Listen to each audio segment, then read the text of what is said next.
everyone. Welcome to World Talks here on TVP World. I'm your host, Diana Ska.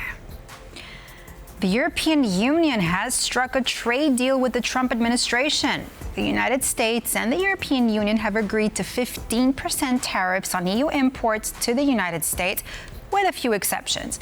Now, the announcement came as U.S. President Donald Trump and EU Commission President Ursula von der Leyen sat down in Scotland to close the long-awaited deal. And joining me now to discuss the details is James Crabtree, Distinguished Visiting Fellow at the European Council on Foreign Relations. James, thanks for being with us here on World Talks this morning. So, James, give us an overview, please, of yesterday evening's deal. I mean, how significant is this new framework deal in the broader context of U.S.-EU trade relations, and what do you personally make of it overall? What's going to change? So it's very significant. It's the biggest of Trump's bilateral deals that he's been trying to strike. So he's managed to get deals with Japan and Indonesia and Vietnam, but Europe and China are the big two. So the fact that they've come to an agreement will be a sort of relief, I think, for the European side, because there was definitely the prospect of a trade war. I mean, it was possible to think of this not happening. On the other hand, I think there are definitely those within the European Union who feel like the EU negotiated this deal badly, as in it was not tough enough earlier on in the way that the Chinese have been, and therefore the arrangement that has been negotiated could have been more balanced.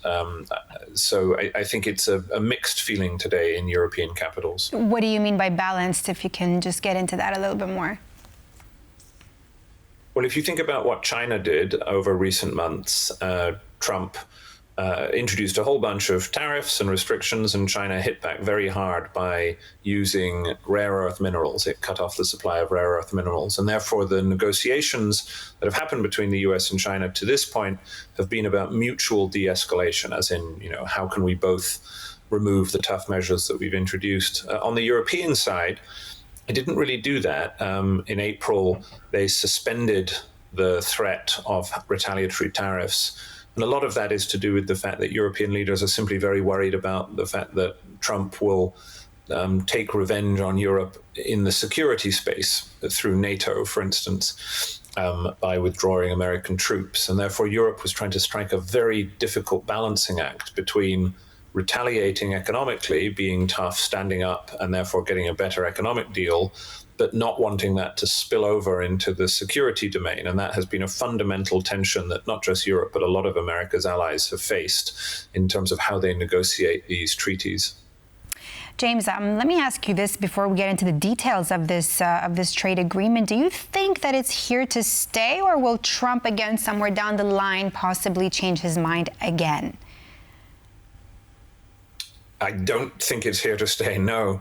In fact, I mistakenly used the word treaty a few seconds ago, and it's not a treaty. I mean, it's not even a trade deal. This is just a sort of bilateral agreement in which the US says, well, we'll put tariffs at this rate, and Europe says, well, okay, we don't like that very much, but we'll live with it. And here are some other things that we promised to do. And therefore, once you've done that, you can have some stability, and this escalating process of tariffs and threats will at least cool off for a while. But I think it's very unlikely that this is going to hold for the length of the Trump presidency. He likes using the leverage of tariffs too much, and there will be, I'm sure, some perceived injustice that he will find about the way that Europe behaves that will bring further negotiations onto the table. I think it's unlikely that this will hold all the way through. So what is Europe exactly said to do? Do correct me if I'm wrong. Reportedly $750 billion of investing in energy. Is this one of the things that we're looking at? What else is Europe to do for hope that Donald Trump keeps the agreement or this bilateral agreement in your words? Yeah, there hasn't been full details of this, as is often the case. But yes, so pledges to buy American energy, that's not a big challenge for Europe, as in it does need energy imports, and therefore buying American gas is something that it might have done anyway. There's also some words in there about Europeans promising to invest in the United States. It's much less clear how that will be delivered, given the European institutions don't control investment. They don't have a sovereign wealth fund in the way that, for instance, the Japanese said that they were going to set up a mechanism to invest in the US that would be directed into favored Trump industries. But that was in the language as well. So, that there are a few things that Europe has promised to do in exchange for lowering the tariff levels from, a threatened 30% down to 15%. And in some sectors having no tariffs, like aircraft, for instance, which is important for the US because they need aircraft supplies for Boeing. What about EU purchases of not only US energy but military equipment? Is that somewhere in this deal? So speaking yesterday in Scotland, Trump did talk about that the US would purchase large amounts of US military equipment. Again, that's not a European Union competency. So he was talking to Ursula von der Leyen. The European Union doesn't buy weapons. It has funds to buy weapons for Ukraine, for instance, but it's the countries that decide who to buy the weapons. So in a sense, I think he is anticipating that European countries will buy some American weapons, which is certainly true. Europe is rearming and spending more on defense, and so they will buy more American weapons. But equally, negotiations like this, which undermine trust between Europe and the United States, actually make it less likely that Europe will want to become, will want to continue its excessive dependency on American defense products. And I think most European countries will be looking to diversify their defense base as they rearm. So I think agreements and negotiations of this kind have a very double-edged effect in terms of, weakening the long-standing partnership between European institutions and European nations and their American partners. So, James, do you think that this is a good deal for the time being?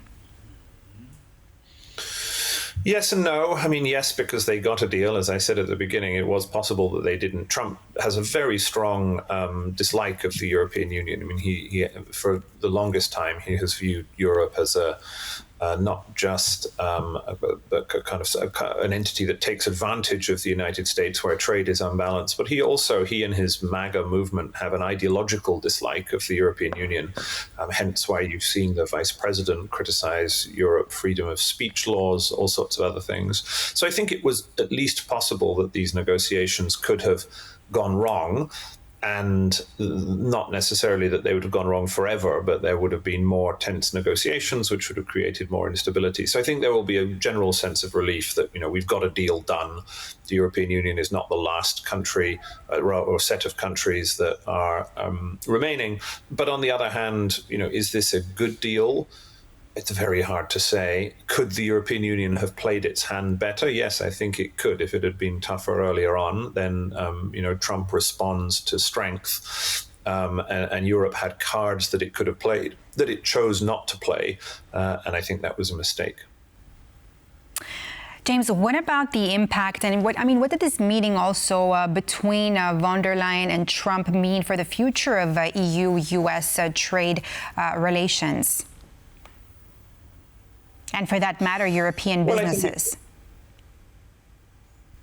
I think it buys a period of stability. As we said, we don't know how long this will last, but it does mean that for now, at least, this process of negotiation and threats and promises of escalation, and this will stop for a while, and that will be welcome. And it means that to some degree, European businesses now have certainty, albeit not total certainty, because as we discussed, there's always the prospect that Trump will come back with yet more demands, because that is his general habit.